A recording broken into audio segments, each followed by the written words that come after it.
Apa kabarnya anak-anak semua?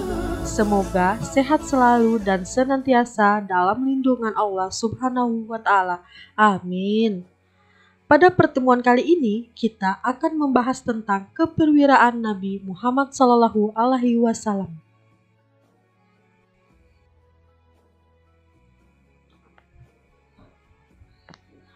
Anak-anak, ada yang tahu apa arti dari keperwiraan?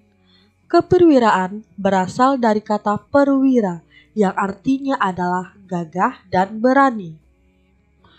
Jadi keperwiraan artinya adalah keberanian. Nabi Muhammad SAW adalah seorang rasul yang memiliki keperwiraan dalam memperjuangkan risalah agama Islam.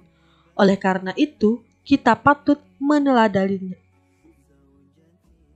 Dalam mengemban risalahnya, Nabi Muhammad SAW bersama kaum muslimin pernah berperang menghadapi kaum kufar. Apa saja perang yang pernah dilakukan Nabi Muhammad SAW bersama kaum muslimin? Pada bab ini kita akan membahas tentang 1. Keperwiraan Nabi Muhammad SAW dalam Perang Badar. 2. Keperwiraan Nabi Muhammad SAW dalam Perang Uhud. 3. Keperwiraan Nabi Muhammad SAW dalam Perang Khandaq atau Perang Ahzab. 4. Perjanjian Hudaybiyah. Perang yang dilakukan oleh Nabi Muhammad bersama kaum muslimin tersebut bertujuan untuk menegakkan dan menjunjung tinggi agama Islam dan menjunjung tinggi kalimat Allah Subhanahu wa Ta'ala serta membela diri agar tidak dizolimi oleh pihak lain. Baiklah, kita akan membahas tentang keperwiraan Nabi Muhammad SAW dalam Perang Badar. Anak-anak, ada yang sudah tahu kapan terjadinya Perang Badar? Nah, Perang Badar merupakan perang besar antara kaum muslimin dengan musyrikin Quraisy, sehingga disebut juga Perang Badar Al-Kubro. Terjadi pada 17 Ramadan 2 Hijriah atau 16 Maret 624 Masehi di daerah Badar yang terletak antara Mekah dan Madinah. Perang Badar terjadi di latar belakangi oleh perjuangan kaum muslimin yang telah dirampas hartanya dan haknya oleh kaum kafir Quraisy.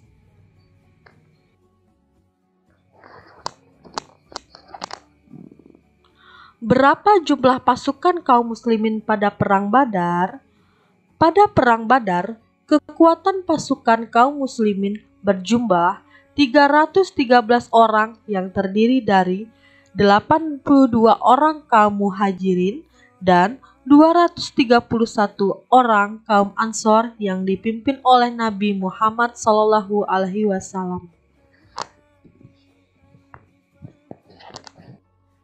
Kalau pasukan kafir, berapa ya kira-kira? Sedangkan kaum kafir Quraisy berjumlah 1.000 orang dan dipimpin oleh Abu Jahal. Bagaimana berlangsungnya Perang Badar? Perang Badar diawali dengan perang tanding 1 lawan 1. Kaum muslimin diwakili oleh Hamzah bin Abdul Muthalib, Ubaidah bin Harits, dan Ali bin Abi Thalib.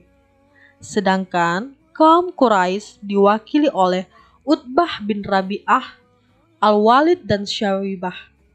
Dengan terbunuhnya ketiga perwakilan dari kafir Quraisy, perang tanding ini dimenangkan oleh kaum muslimin. Kemudian terjadilah perang terbuka yang dimulai oleh kafir Quraisy.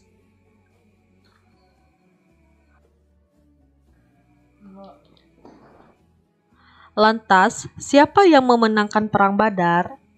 Nah, pada perang terbuka ini, Nabi Muhammad SAW memegang komando perang pada barisan kaum muslimin dan mengatur strategi dengan sangat baik, sehingga Perang Badar dimenangkan oleh kaum muslimin atas pertolongan Allah Subhanahu wa Ta'ala.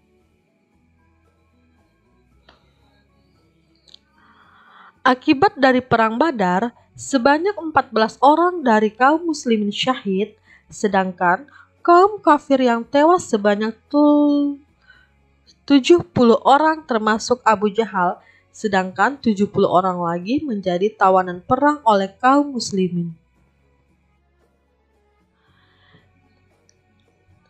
Kisah Perang Badar diabadikan oleh Allah dalam Al-Quran Surah Ali Imran, surah ketiga, ayat 123 sampai dengan ayat 125. Perang Badar memberikan dampak pada kaum muslimin dan kaum kufar. Apa saja sih dampaknya? Mari kita simak.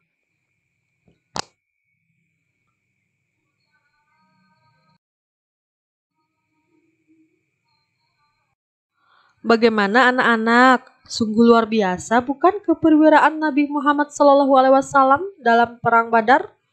Keperwiraan beliau patut kita teladani ya. Selanjutnya, kita akan membahas tentang keperwiraan Nabi Muhammad SAW dalam Perang Uhud. Menurut salah satu riwayat, Perang Uhud terjadi pada hari Sabtu tanggal 7 Syawal 3 Hijriah atau bertepatan dengan 23 Maret 625 Masehi di wilayah Bukit Uhud. Penyebab terjadinya adalah kekalahan kafir Quraisy dalam Perang Badar, menimbulkan dendam terhadap kaum muslimin. Oleh karena itu, mereka bertekad untuk mengadakan pembalasan terhadap kaum muslimin. Pada Perang Uhud, Abu Sufyan mengajak beberapa orang seperti Ammar bin Al-As, Ibnu Zab'ari, dan Abu Izhas, dan kabilah-kabilah lain untuk bekerja sama dengannya. Kemudian, dengan pasukan berjumlah 3.000 orang, terlatih termasuk di dalamnya pasukan berbaju zirah.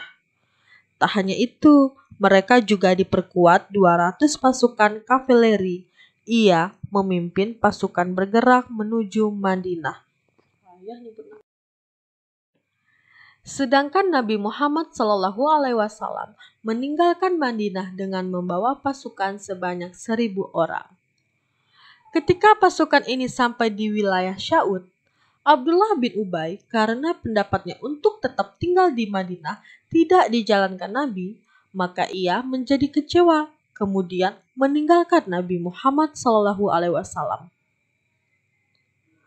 Dengan pulangnya pasukan yang dipimpin oleh Ibnu Salul yang berjumlah 300 orang, maka Nabi Muhammad SAW hanya memiliki 700 pasukan dan harus melawan pasukannya orang Quraisy Madinah yang dipimpin oleh Abu Sufyan sebanyak 3.000 orang.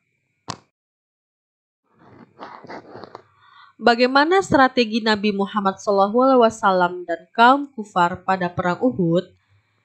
Nabi Muhammad menempatkan 50 orang pasukan pemanah berada di atas Bukit Uhud yang dipimpin oleh Abdullah bin Jubair. Rasulullah berpesan kepada regu pemanah untuk menjaga bagian belakang kaum muslimin dan jangan sekali-sekali meninggalkan tempat. Sedangkan strategi kaum kufar yang dipimpin oleh Abu Sufyan membagi pasukannya menjadi 3. Sayap kanan dipimpin oleh Khalid bin Walid dan sayap kiri dipimpin oleh Ikrimah bin Abu Jahal. Pasukan lainnya dipimpin oleh Sofyan bin Umayyah. Bagaimana berlangsungnya Perang Uhud? Nah, kita simak. Perang Uhud sama seperti Perang Badar, yaitu diawali perang tanding antara Ali bin Abu Thalib sebagai perwakilan kaum muslimin, kemudian melawan Talhah bin Abu Talhah yang dimenangkan oleh Ali bin Abi Thalib. Kaum muslimin bergembira atas kemenangan pertama ini dan mereka meneriakkan takbir sambil menyerang kaum musyrikin secara serempak. Kaum muslimin cepat menyerang mereka dan pasukan kaum kufar pun lari tunggang-langgang. Apa yang menyebabkan kaum muslimin kalah dalam perang Uhud? Kekalahan kaum muslimin pada perang Uhud karena regu pemanah yang berada di sayap kiri pasukan sibuk mengejar ghanimah atau harta rampasan perang dan meninggalkan tempat mereka. Khalid bin Walid bersama Ikrimah segera menyerang beberapa orang dari para pemanah yang tersisa dan mengambil alih posisi regu pemanah. Semua pasukan musuh menyerang balik pasukan Islam yang sedang mengejar pasukan kaum musyrikin dari belakang.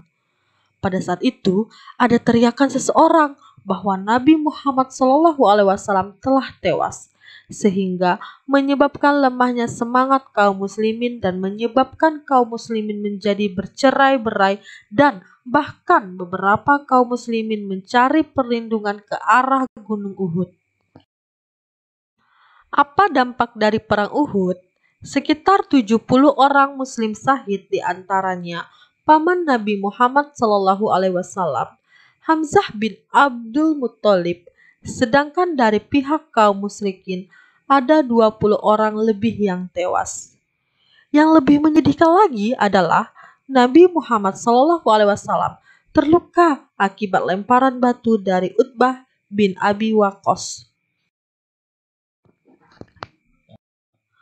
Allah mengabadikan kisah perang Uhud dalam Al-Quran pada surah Ali Imran ayat 121 sampai 122 tentang kekalahan kaum muslimin pada perang Uhud adalah kehendak Allah Subhanahu wa taala.